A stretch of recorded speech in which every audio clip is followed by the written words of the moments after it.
Hey friends, welcome back to Med School Moose. We are going to continue building our library of USMLE Step 3 high-yield facts videos. This is going to be part 7. Hopefully you've had a chance to watch parts 1 through 6 by now. If you haven't, I will go ahead and link part 1 right here. You can start all the way in the beginning. And of course, be sure to subscribe to my channel so that you can receive updates on all of my latest videos. Remember, these Step 3 high-yield facts are going to be rapid fire. They are in no particular order because they are not going to be in any type of order on the test. And they are going to be great for last-minute review right before test day. That being said, let's go ahead and jump right into it. What is another name for Hirschsprung disease? This is also known as aganglionic megacolon.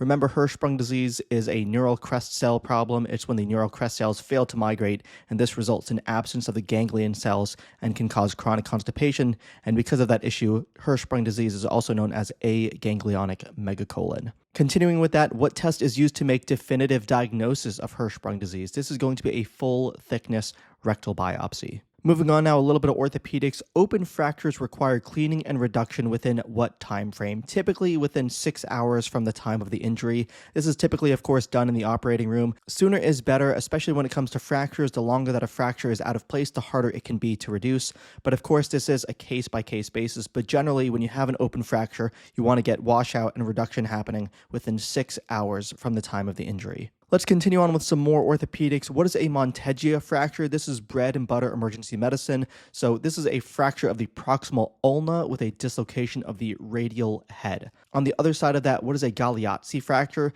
This is a fracture of the distal radius and a dislocation of the ulna. So very important to know that. Some people use that mnemonic Mugger, M-U-G-R, M for Monteggia, and U for fracture of the ulna, G for Galeazzi, and R for fracture of the distal radius. So whatever helps you remember it, but be sure you aren't getting those mixed up. Very high yield. Neurologic dysfunction, petechial rash, and respiratory distress after trauma are concerning for blank. Well, this is very concerning for a fat embolism. Fat emboli can occur especially with fractures of your long bone, so your humerus, your femur, and if they travel to the brain or to the lungs, they can cause some of these symptoms like neurologic dysfunction or respiratory distress. So be sure to be aware of that. Sevelamer is an example of a blank. Like I said, sometimes I will throw in some of these less common medications because they love to throw these in on exams. So sevelamer is an example of a phosphate binder.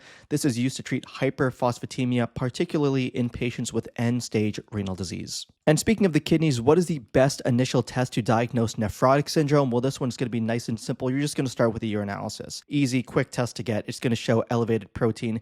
If we want to get a little bit more specific, a 24-hour urine protein of greater than blank is concerning for nephrotic syndrome. It's going to be greater than 3.5 grams. Hopefully you remember that all the way back from your step 1 studying. And then to round things out, what is the most accurate test to diagnose nephrotic syndrome? Well, this is actually a renal biopsy, which is going to show you the damage that's occurred to the glomeruli. So as I say each video, make sure that you're reading the questions carefully, understand what they're asking for. The best initial test to diagnose nephrotic syndrome is a urinalysis. The most accurate test to diagnose nephrotic syndrome is a renal biopsy. Let's move on now. What type of GI bleed is associated with the highest mortality? This is going to be varices. Whether they're esophageal varices, gastric varices, these can be very high risk, very high mortality. And hopefully if you watch part 6, you remember the goal INR for a patient with varices. It is going to be less than 1.4. Some more questions about these far out there medications. What is fedratinib used to treat? This is used to treat myelofibrosis.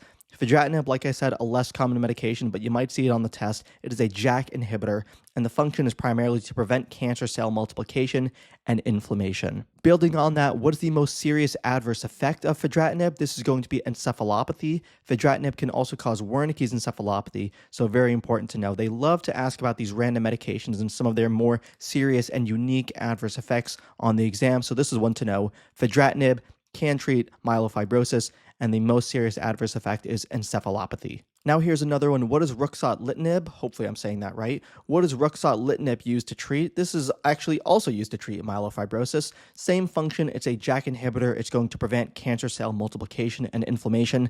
The other additional point with this medication, ruxolitinib, is that it can be used to treat polycythemia vera and graft versus host disease. So fedratinib primarily only used for myelofibrosis.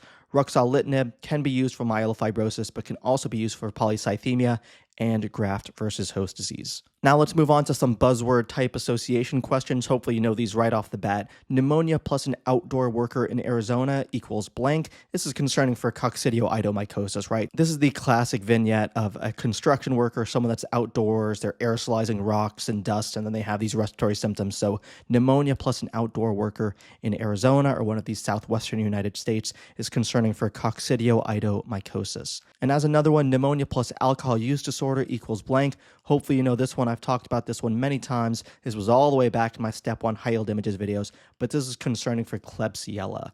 Remember, Klebsiella can cause that current jelly sputum, so if you see that vignette of a pneumonia in an alcoholic patient, you want to be thinking Klebsiella as one of the more causative organisms. All right, let's keep going. What is the marker for a Sertoli-Leydig tumor? The marker is going to be testosterone. Sertoli-Leydig tumor, this is a very rare ovarian cancer that can produce high levels of testosterone, so that's why it's a tumor marker, and it can lead to symptoms like virilization and amenorrhea. To follow up with that, what is the marker for a Krukenberg tumor? This is actually going to be CEA and CA125. Krukenberg tumor, remember, is a metastatic adenocarcinoma of the ovary. It typically originates in the GI tract. About 70% of cases come from the stomach. And these are the two tumor markers that are used. CEA is often elevated. That's a great screening test. And then CA125 is actually used to monitor disease progression. So they're both good options. You're probably not going to see both of them as choices on the exam, but just know that both of them are tumor markers for Krukenberg tumor. What is the trinucleotide repeat sequence in Huntington disease? Some more bread and butter MS1 questions here, right? The trinucleotide repeat is going to be CAG.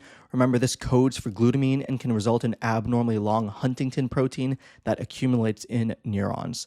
And to go with that, what structure in the brain is most affected in Huntington disease?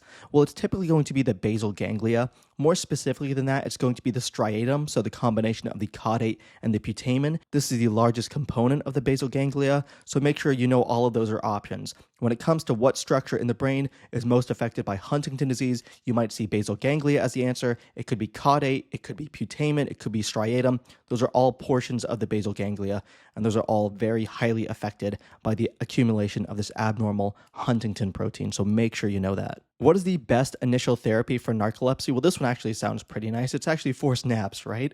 So forced naps during the day and improved sleep hygiene at night are the best initial therapy for narcolepsy. So be sure you know that. Real quick, by the way, shout out to eFortner3738. Thank you so much for becoming a Med School Moose channel member. If you are not aware, I talked about this in a previous video, but you can join my channel and support my channel by becoming a channel member. You will get some awesome benefits like Moose style badges and emojis, which you can see right here. Early access to my videos, members only videos, and members only polls to help me create more of the content that you guys want to see, more of the high yield things that will help you guys on your studies. As always, thank you so much for watching. Click here on the left to watch Step 3 High Yield Facts Part 6, and click here on the right to watch another video YouTube thinks you'll enjoy. Thanks for watching. Be sure to subscribe, and I will catch you in the next one.